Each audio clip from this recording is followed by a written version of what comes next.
Imagine que tu es dans une situation et que la moindre petite remarque, la moindre petite réflexion qui est faite par quelqu'un, elle va avoir tendance à vraiment t'énerver et du coup tu vas perdre ton calme. Bien encore une autre situation où tu vas être très stressé par rapport au travail, ce qui fait que tu vas agir de manière, on va dire de manière vraiment excessive, ce qui fait que tu contrôles vraiment rien. Et du coup pour passer de ce moment où vraiment tu es dépassé par les événements et cette sérénité et ce contrôle, il va s'agir d'apprendre à maîtriser tes émotions. Quand tu maîtrises tes émotions, tu laisses plus justement tes réactions impulsives ou instantanées réagir par rapport à ce qui t'arrive. Tu prends en fait le contrôle parce que toutes les situations qui te paraissaient peut-être stressantes ou énervantes, en fait, tu vas apprendre à les maîtriser. Ça va te permettre de vraiment avoir un certain contrôle sur ta vie plutôt que, entre autres, les subir. Et notamment pour atteindre tes objectifs, tu seras beaucoup plus serein, tu vas avoir beaucoup plus d'assurance. Tu sauras précisément, en fait, ce que tu dois faire, ce que tu dois ne pas faire, comment réagir ou non. Bonjour et bienvenue à toi sur ma chaîne YouTube. Je m'appelle Inès et mon but, c'est de t'apporter un maximum de clés qui vont pouvoir t'aider à t'améliorer en tant que personne, mais aussi par rapport à tes finances. Donc aujourd'hui, on va parler de justement la gestion des émotions et comment est-ce que ça va pouvoir t'aider dans ta vie. Là jusqu'à la fin parce que tous les points que je vais te donner sont super importants. La maîtrise émotionnelle, c'est le fait de pouvoir comprendre, gérer et influencer toutes les émotions que tu pourrais ressentir. Il ne s'agit pas de les supprimer ou de faire semblant. Non, il s'agit de s'en rendre compte qu'aujourd'hui j'ai telle émotion, je réagis de telle manière et du coup comprendre cette situation. Et aussi choisir comment est-ce que je décide de réagir face à ces situations. Et ça, je peux t'assurer que ça a été vraiment un point qui m'a énormément aidé dans ma vie, que ce soit à titre personnel, à titre professionnel, parce que ça te permet vraiment déjà d'améliorer vraiment ta relation avec toi-même, mais surtout ta relation avec les autres. Parce que dans le cas contraire, si tu gères pas tes émotions, en fait t'es une personne qui va pouvoir être vraiment super impulsive, ça va pouvoir peut-être gâcher certaines de tes relations, et une fois que le respect est perdu, ça va être dur de le retrouver. Donc le premier point qui va être super important, c'est d'être conscient de ta personne, d'apprendre un maximum à te connaître, à savoir comment est-ce que tu réagis. Parce que comment tu pourrais savoir quelle direction prendre ou comment te gérer si déjà tu n'as pas fait un état des lieux de ta personne. Et beaucoup de gens, malheureusement, aujourd'hui, ils sont en mode pilote automatique. Ils contrôlent pas leur vie parce qu'ils contrôlent ni leurs émotions et du coup, ni leur comportement. Et je pense que c'est même lié au fait qu'il y a tellement de brouhaha autour de nous. On nous parle tellement de tout et de choses vraiment insignifiantes. Et c'est ça qui fait qu'on perd le certain contrôle et le fait de se recentrer déjà avec soi-même. En fait, tu regardes tellement partout que tu te regardes même plus toi-même. Et ça peut paraître anodin, mais en fait, si tu n'appliques pas ça, tu vas te rendre compte que c'est quelque chose qui va te limiter toute ta vie dans tous les domaines. Si tu te demandes pas pourquoi dans telle situation tu t'énerves aussi facilement, pourquoi est-ce que ça a tendance à te stresser, pourquoi est-ce que je suis comme ça, pourquoi à des moments je me sens un petit peu coincée et je me sens pas à l'aise, pourquoi par exemple des expériences que j'ai pu vivre dans le passé ont aujourd'hui un impact dans mon présent. Toutes ces questions du coup tu vas devoir y trouver des réponses. Et je pense que si aujourd'hui tu es sur cette vidéo, c'est que tu as déjà un minimum de conscience envers toi-même, c'est-à-dire que tu sais déjà que tu as un problème au niveau de tes émotions et du coup le but, ce que je vais t'inviter à faire, c'est à creuser encore plus toutes ces questions, tout ton quotidien et toutes les questions justement qui n'ont pas de réponse aujourd'hui à tes yeux, sans chercher à te juger, sans te critiquer, juste observe tes émotions comme un juge, comme si tu te regardais depuis l'extérieur et vraiment regarde-toi sans te juger et juste prends conscience de quelles situations justement se sont déjà présentées à toi et comment est-ce que tu as réagi par rapport à ces situations. Est-ce que c'était la réaction que tu voulais avoir ou pas? Et si c'était pas le cas, commencer à analyser, ouais mais pourquoi du coup? Maintenant on va parler des émotions en tant que telles. Apprendre à maîtriser tes émotions, ça veut pas dire que tu ne vas plus rien ressentir, il y a un paradoxe parce que si tu vas apprendre à les maîtriser, en fait tu vas devoir justement les ressentir. Parce que c'est souvent les personnes qui sont le plus déconnectées de leurs émotions et qui refusent justement de les ressentir et c'est eux qui vont avoir justement les réactions, on va dire, les plus excessives. Peut-être que tu connais justement quelqu'un qui est dans cette situation, qui va crier ou s'énerver d'un coup pour rien. Mais en fait, c'est des personnes qui refusent de ressentir leurs émotions tout simplement et quand il y en a un trop plein, ça ressort de manière excessive. Parce que c'est des personnes qui sont trop déconnectées. Non, apprends à te connecter envers toi-même. Laisse-toi la permission de ressentir tes émotions. Donc, attends pas qu'elles vont atteindre un niveau justement ingérable. Non, tu apprends déjà au fur et à mesure à les ressentir et petit à petit, tu vas apprendre à les maîtriser parce que si tu les stockes, à un moment, tu vas atteindre le seuil, le summum en fait. D'où des réactions peut-être violentes ou vraiment ingérables. Et c'est pas forcément parce que tu ressens tes émotions que ça veut dire que tu es une personne faible ou que tu as une faiblesse en fait. Non, c'est juste une manière de communiquer entre ton subconscient et ta personne. Parce que lorsque tu refoules justement toutes ces émotions, c'est comme si tu ignores tous les messages que ton corps, la partie la plus profonde de toi-même, essaye de te transmettre. Parce que peut-être que ton corps, il a besoin de les ressentir justement pour ensuite pouvoir guérir. Donc, tu vas devoir te permettre de ressentir ces émotions, mais attention au contexte. Il faut que le contexte, il soit à chaque fois approprié. Par exemple, c'est pas pendant un entretien d'embauche que tu vas commencer à faire ressortir tes émotions par rapport à ta rupture. C'est pas pendant ton examen de fin d'études que tu vas commencer à faire tes reproches envers ton professeur. Ou bien c'est pas à l'anniversaire par exemple de ton enfant que tu vas commencer à faire ressortir tes émotions par rapport au stress que tu as au quotidien. Donc oui, il faut que tu ressentes les émotions, mais tu peux pas les ressentir non plus à n'importe quel moment. Et ça fait partie de justement cette maîtrise émotionnelle. Donc tu dois comprendre à quel moment justement là tu ne peux pas te permettre de justement faire ressortir tes émotions. Mais par la suite, te laisser la possibilité de le ressentir au moment propice. Ça peut être pleurer, frapper un oreiller, aller faire du sport, aller courir, aller te confier à quelqu'un peut-être, mais tu as besoin de libérer ces émotions-là. C'est de cette manière un peu que tu vas chercher à les contrôler. Ça va pas être en ayant des réactions vraiment impulsives avec les personnes. Moi justement, mon défi, surtout quand j'étais très jeune et même aujourd'hui, je suis quelqu'un qui est super sensible. Et moi justement, les émotions, je les ressens de manière très instantanée et que je vois une situation positive, négative, peu importe, là où il y a de l'émotion, je suis quelqu'un qui va avoir la facilité de pleurer très rapidement.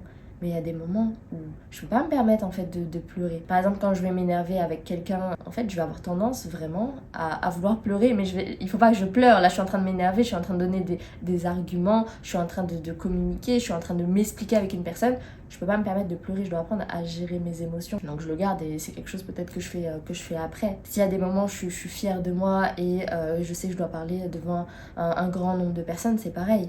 Je dois apprendre à contrôler cette émotion et peut-être la faire ressortir par la suite, mais je peux pas la laisser me diriger comme ça dans mon quotidien. Donc la première étape, ça va être vraiment avoir conscience de soi-même, de ce qu'on ressent, et ensuite de la maîtriser par rapport aux situations, de la faire ressentir, de se permettre de la ressentir, cette émotion, mais au moment propice. Ensuite, tes émotions, ce qui va les déclencher, ça va être, comme le nom l'indique, des déclencheurs. En fait, ça va être des éléments qui vont vraiment créer une réaction émotionnelle directe, instantanée sur toi. Et très souvent, ça a un impact négatif. Je vais donner un exemple assez fictif. Disons que tu es chez toi, tu vis avec ton partenaire, t'as envie d'aller manger une glace, tu vas dans le congélateur, tu prends ta glace et ton copain te dit: est-ce que tu es sûr de vouloir manger cette glace? Et là, directement, tu t'énerves immédiatement et tu commences à lui dire: mais pourquoi est-ce que j'aurais pas le droit de manger cette glace? Pourquoi est-ce que je voudrais pas manger cette glace? Lui, à la base, il te dit ça juste parce que la veille, quand t'avais mangé exactement la même glace, en fait, à 2h du matin, t'avais des maux de ventre. Donc là, il te dit ça de manière préventive. Mais du coup, ce qu'il t'a dit, ça a quand même été le déclencheur qui justement t'a énervé en fait, alors qu'il n'y avait rien de mal derrière. C'est comme si ton corps a pris le dessus. La raison pour laquelle ces déclencheurs ont vraiment un impact sur nous, un pouvoir sur nous, de nous faire réagir de manière vraiment intense et excessive, c'est parce que c'est lié à des blessures profondes. Parce que là, peut-être ce que ton copain t'a dit par rapport à la glace, ça a déclenché un rappel de toi quand t'étais plus jeune et que ta mère justement était toujours derrière toi parce que tu prenais beaucoup de poids. Du coup, tu te sentais jamais à la hauteur et t'étais toujours contrôlée un peu par ses choix à elle. Donc, quand ton copain te demande gentiment juste: est-ce que tu es sûr de manger cette glace parce que la veille elle t'a fait mal, en fait toi ça a réveillé de manière instantanée ce sentiment passé que tu as vécu dans ton enfance. Parce que même si aujourd'hui tu n'y penses pas dans ta partie consciente, ton subconscient lui le ressent encore en fait. Maintenant, ce qui est bien dans ces situations, c'est que ces déclencheurs vont justement te montrer l'endroit où encore tu vas avoir justement ces blessures-là. L'endroit où tu as besoin de guérir. Et très souvent, c'est lié à ton enfance ou à ton environnement ou à tout ce que tu as pu vivre en tout cas dans ton passé. D'où l'importance justement de prendre conscience de ta personne et de ce que tu as vécu, parce que si tu ne le fais pas, ça va se refléter aujourd'hui encore dans tes sentiments, tes émotions, tes actions, ton comportement et ta vie au final. On va prendre l'exemple encore avec ton copain. Disons que tous les midis justement il a l'habitude de t'appeler pour prendre un petit peu de tes nouvelles et cette fois-ci il l'a pas fait. Tu vas commencer à paniquer, à te faire des films dans ta tête, à l'harceler littéralement, alors que en fait ça se trouve il avait juste une réunion qui avait duré plus longtemps et toi derrière tu t'es déjà imaginé peut-être qu'il te trompait, tu vois. Et ça, si tu réagis comme ça, c'est parce que tu as une blessure profonde par rapport au rejet, par rapport à l'abandon, une blessure liée à ton passé. Quand tu vas apprendre à guérir ces blessures profondes, là, tu vas apprendre à ne plus réagir par rapport à ces déclencheurs. Et ça sera beaucoup plus facile de maîtriser tes émotions. Souvent, il y a également l'émotion de la colère, qui est en réalité que la partie visible de l'iceberg Parce que derrière la colère peut se cacher la tristesse, la déception ou même de la peur. Justement, avec l'exemple de la glace, peut-être que sur l'instant T, tu as réagi de manière vraiment colérique, mais c'est parce que derrière, en fait, tu es triste. Parce que derrière, tu es en stress ou tu as un sentiment d'insécurité profonde. Et les personnes les plus proches de nous, la famille, nos parents, nos amis, nos partenaires, c'est souvent les personnes qui ont le plus de facilité à justement être ces déclencheurs, dire des choses qui vont nous déclencher, parce que c'est des personnes auprès desquelles on attend le plus d'attention. On recherche l'amour, l'acceptation, la validation. Si par exemple quelqu'un te dit quelque chose à travers les réseaux, quelqu'un que tu connais ni d'Adam ni d'Ève, au final, ce qu'il va te dire, ça va largement moins t'impacter que si c'était ton conjoint qui te l'avait dit. Donc en résumé, il faut que tu aies conscience de ces émotions et que tu identifies vraiment ces déclencheurs pour les comprendre, savoir ce que tu as vécu dans le passé, apprendre à guérir de ce passé-là, pour arrêter de subir aujourd'hui les événements, les situations qui vont se présenter à toi, de subir tes émotions, mais de vraiment les maîtriser. Et plus tu vas identifier ces déclencheurs, moins elles vont réussir à justement guider ta vie. Et plus toi, par contre, tu auras le contrôle de ta vie. Et ça amène à un point suivant qui va être de comprendre qu'il y a une différence aujourd'hui entre tes réactions et tes émotions. Il va s'agir de justement séparer les deux et apprendre à maîtriser les deux. Tes émotions, c'est tes émotions, t'es pas au contrôle de cela, donc tu les acceptes. Mais tes réactions, c'est elles en fait que tu vas devoir maîtriser parce qu'elles font partie de ton comportement. Et la plupart du temps, c'est un choix ton comportement. Donc c'est pas parce que là tout de suite t'as une réaction où tu te sens énervé que ça veut dire que tu dois frapper une personne. Non, il va s'agir de maîtriser justement les deux. Et une émotion, c'est ni mauvais ni bon, mais c'est tes réactions qui peuvent être bonnes ou mauvaises. Sachant qu'en plus, tes émotions, c'est quelque chose qui est vraiment temporaire, alors que la manière dont tu agis, c'est quelque chose que tu graves dans la roche, c'est quelque chose que tu vas faire tout de suite, c'est une action. Et tu pourras pas revenir dessus la plupart du temps. Ça sera trop tard. Donc, plutôt que dire quelque chose que tu ne voudrais pas ou faire quelque chose que tu ne voudrais pas, prends 5 minutes de pause, réfléchis, fais un point avec toi-même. Et là, ensuite, est la réaction qui est vraiment adaptée, une réaction que tu ne vas pas regretter. Dis-toi que ce qui compte, c'est pas ce qui va t'arriver dans ta vie. Ce qui compte, c'est comment est-ce que tu réagis par rapport à ce qui t'arrive. Donc, c'est certes maîtriser tes émotions, mais c'est encore plus maîtriser tes réactions. Maintenant, une stratégie qui va pouvoir t'aider, c'est la stratégie du laisse-faire.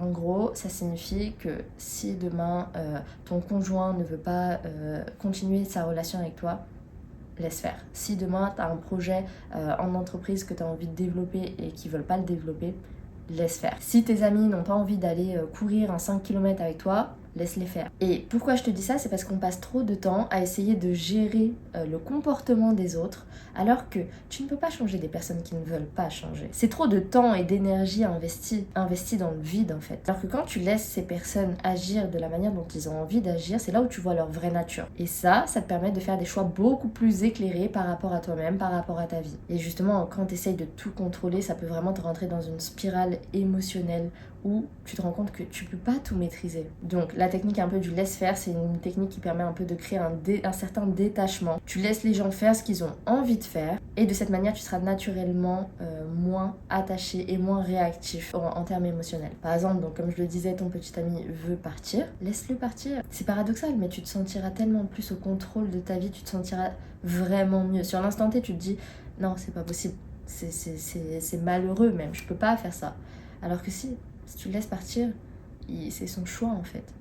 Toi, fais ton choix de contrôler ta vie également, de pas la subir par ton environnement. Parce que c'est la résistance face à ces choses-là qui font que justement tu peux pas gérer tes émotions. Et c'est ça qui va te faire souffrir. Alors qu'au contraire, si toi t'essayes de tout contrôler pour eux, en réalité tu verras jamais leur vrai visage. Je pense que le but aujourd'hui c'est d'être avec des personnes auprès de qui tu ressens une certaine sincérité, qui sont eux-mêmes, c'est pas toi qui contrôle leur vie. Toi tu contrôles ta vie, eux ils contrôlent la leur.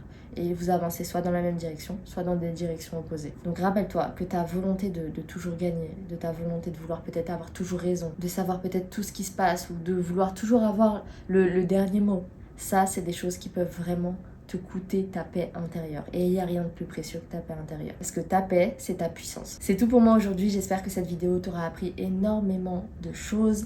N'hésite pas à me faire ton retour dans les commentaires. Pour rappel, je coach également des personnes pour tout simplement pouvoir aller chercher la meilleure version d'elles-mêmes au niveau personnel au niveau de tes finances. Si c'est quelque chose qui t'intéresse de savoir justement comment est-ce que je coach ces personnes-là, n'hésite pas à m'envoyer un message sur Instagram et en fonction de ton profil, on pourra discuter, peut-être avoir un appel ensemble. En tout cas, comme d'habitude, j'espère que toutes mes vidéos t'apportent à chaque fois quelque chose, que tu arrives à en tirer à chaque fois un minimum au moins d'informations. Sache que tout ce que je donne à travers YouTube, un extrait en soi de tout ce que j'apporte aux personnes que je coach. Donc en tout cas, j'espère qu'aujourd'hui tu utilises tout ça à bon escient. Et je te dis donc à bientôt sur ma prochaine vidéo. Abonne-toi et n'oublie pas, le plus dur, c'est juste d'y croire.